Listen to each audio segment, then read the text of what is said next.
Bonjour à tous, bienvenue sur ma chaîne, je suis Ajara, coach pour parents et enfants. J'accompagne les familles depuis 11 ans maintenant et je suis contente de vous accueillir sur ma chaîne où je partage des vidéos pour les parents, les enfants et les adolescents. N'hésitez pas à vous abonner et à laisser un commentaire pour faire évoluer la chaîne.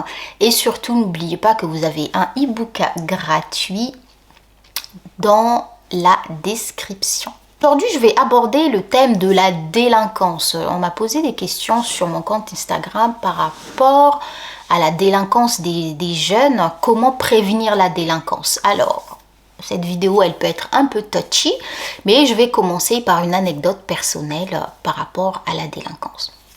Un jour, il n'y a pas si longtemps que ça, j'étais sur un parking, un grand parking d'une zone commerciale. On cherchait des places, c'était très compliqué de se garer. Je commençais à en avoir plein la tête. Donc, et j'arrive, donc il y a une personne qui veut sortir. Je me mets un peu loin par rapport à elle pour la laisser sortir et prendre la place. Donc j'attends, ça prend 5 minutes. C'est une personne âgée, elle prenait son temps. Bon, il n'y a pas de souci, elle prend son temps. Quand la personne sort, moi j'arrive pour me garer à sa place et il y a une autre qui arrive, elle se met là, elle se gare à la place que j'ai attendue pendant 5-10 minutes et que j'ai cherché depuis 30 minutes. Et donc, inutile de vous dire que j'étais vénère, très en colère et la personne m'a fait, comme pour dire, ben, je m'en fous, débrouille-toi. Ok, donc j'étais en colère, ça m'a vraiment cassé les pieds.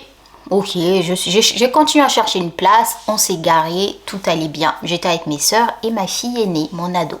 Donc on s'est garé, je suis sortie et la colère qu'on ne maîtrise pas, j'ai dit oh là là, si j'avais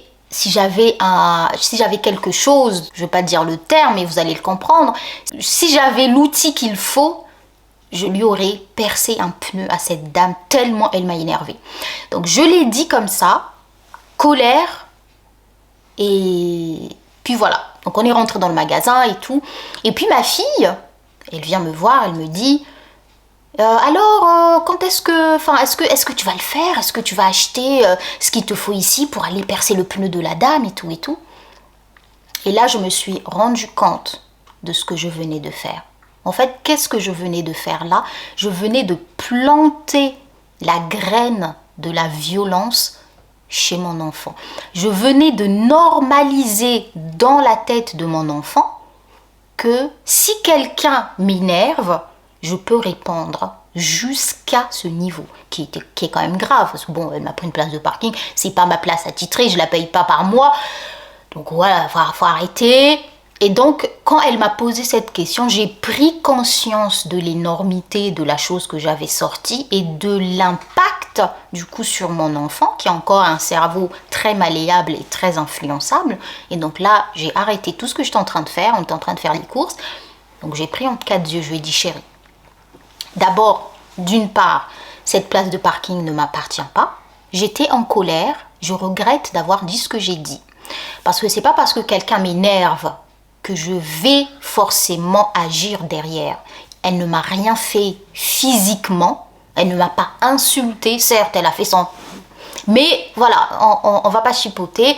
Je lui ai dit que si je descends, si je fais ça, si je perce les pneus de la dame, c'est descendre au niveau de cette personne, de sa mesquinerie. Parce que là, tout le monde, ma fille, mes soeurs, ont vu que cette personne était mesquine. Et répondre de la façon dont j'ai parlé au début, ben ça serait pire encore, ça serait de la méchanceté, de la mesquinerie, tout ce qu'on veut. Et surtout, ça induit quoi chez l'enfant? Ben ça lui apprend que oui, quand quelqu'un t'énerve, tu peux lui faire ce que tu veux, c'est normal, c'est autorisé. Donc j'ai rattrapé le coche avec ma fille, et donc on en vient au sujet de la vidéo, la violence chez les adolescents, comment est-ce qu'elle se manifeste? Donc les enfants ne font pas la différence, même adolescents très jeunes, bon on va pas parler des 17-18 ans, hein, on va parler vraiment des 12, 13, 14 ans, ils ne sont pas totalement conscients de l'impact d'une action posée, d'un acte posé. Ils ne sont pas encore totalement conscients des conséquences que cela peut apporter. Mais comment est-ce que nous, adultes, on peut essayer de préserver cette violence? Parce que la violence, finalement, elle vient très très souvent, et ça c'est indéniable, de la maison. Même si c'est une violence un peu comme je vous ai expliqué au départ avec mon histoire de place de parking, en fait c'est inconscient. J'ai dit, ah oui, mais oh là là, c'est inconscient. Moi, je sors un truc par rapport à ma colère personnelle, mais mon enfant le perçoit comme si quelqu'un te fait quelque chose qui te plaît pas, autorise-toi à rendre en pire la chose. Et ça, c'est moi. Je suis responsable de cette graine plantée. Donc, il faut déconstruire cette idée chez l'enfant, comme quoi si quelqu'un... Et là, on va partir sur la délinquance au niveau de la société, voire au niveau de l'école. Si une société va mal, par exemple, à la maison, on est là, oui, oh là là, ces gens-là, telle personne ou telle communauté, ils sont détestables, tel peuple sont détestables, tel machin, c'est des moins que rien. Tous, en fait, vous n'êtes pas conscient, parents, de la violence passive, agressive que vous êtes en train de planter insidieusement auprès de votre enfant. Parce que lui, il ne sait pas, il se fera sa propre idée une fois qu'il sera adulte que oui, peut-être tel peuple, telle personne, telle catégorie de je ne sais qui, c'est des personnes de cette façon-là où il se comporte. Laissez votre enfant apprendre à connaître le monde avec son propre regard qui sera certainement plus pur que le nôtre. Donc nous les adultes, quand on passe notre temps, ah oui mais ces gens-là, cette catégorie de personnes, ceci, cette femme, cet homme, c'est de la violence qu'on induit et qu'on autorise, parce que nous on le fait devant nos enfants, on autorise nos enfants à le faire à leur tour. Je vais prendre un autre exemple, par exemple, voilà, je sais pas, il y a la maman d'une copine, oui, bon, voilà, que j'aime pas forcément, qu'elle est un peu bizarre, et que finalement, moi, je vais m'autoriser, je ne sais par quel diable est-ce que je m'autorise ce genre de choses, à parler mal de cette copine. Oui, mais elle est moins que rien. Oui, mais elle est ceci. Oui, mais elle n'est pas aussi intelligente que toi. Ah ben oui, elle, ceci. Tu devrais, machin chouette. Je sais que la tentation, elle est forte de mal parler des autres, de la société, de tout ce qui se passe dans le monde, et de pointer des gens comme étant responsables de ce qui se passe. Mais la contrepartie, c'est quoi? C'est que vous dites à votre enfant, regarde, c'est eux le problème, ou c'est elle le problème, c'est ta copine le problème, ou c'est la dame du parking le problème, et donc il faut lui faire du mal parce que c'est normal. Non, non, il faut faire attention à notre façon de parler devant nos enfants. Parce qu'ils voient, ils absorbent, ils intériorisent et derrière, ils agissent. Parce que lui, ouais, comme je disais au début, il ne mesure pas le degré de la gravité. Par exemple, il y a des enfants, ils ne sont pas conscients que quand on meurt, c'est fini.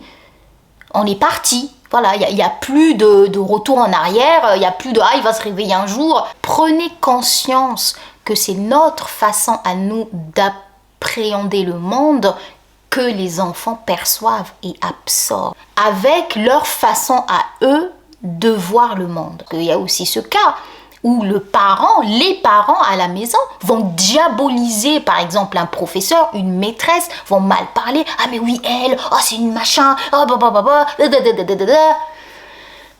Donc comment voulez-vous derrière, admettons ça se passe même au primaire, au collège, peu importe, mais comment voulez-vous que l'enfant avec les années puisse respecter un professeur? Les professeurs sont laminés à la maison, on les traite de tous les noms à la maison par les parents. Donc impossible qu'un enfant respecte un prof qui est rabaissé, amoindri, insulté à la maison par ses parents. Et donc cet enfant-là, cet ado-là, il va mépriser son prof parce que les parents méprisent le professeur en cachette à la maison.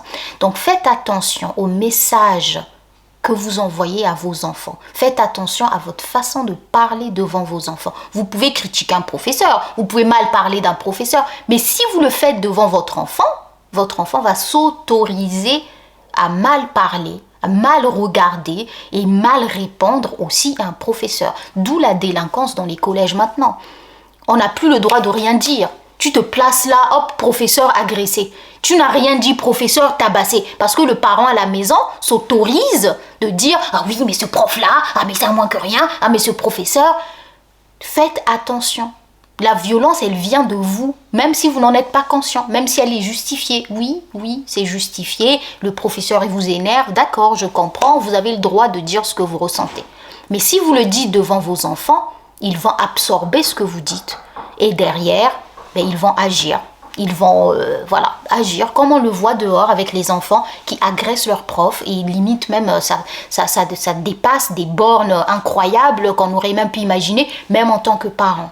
Donc soyons vigilants, soyons aimants et conscients que c'est nous qui construisons nos enfants. Voilà, je vous laisse avec ça. Prenez soin de vous. N'hésitez pas à laisser un petit like ou un j'aime sur la vidéo. Je vous dis à très bientôt et je vous fais plein de gros bisous.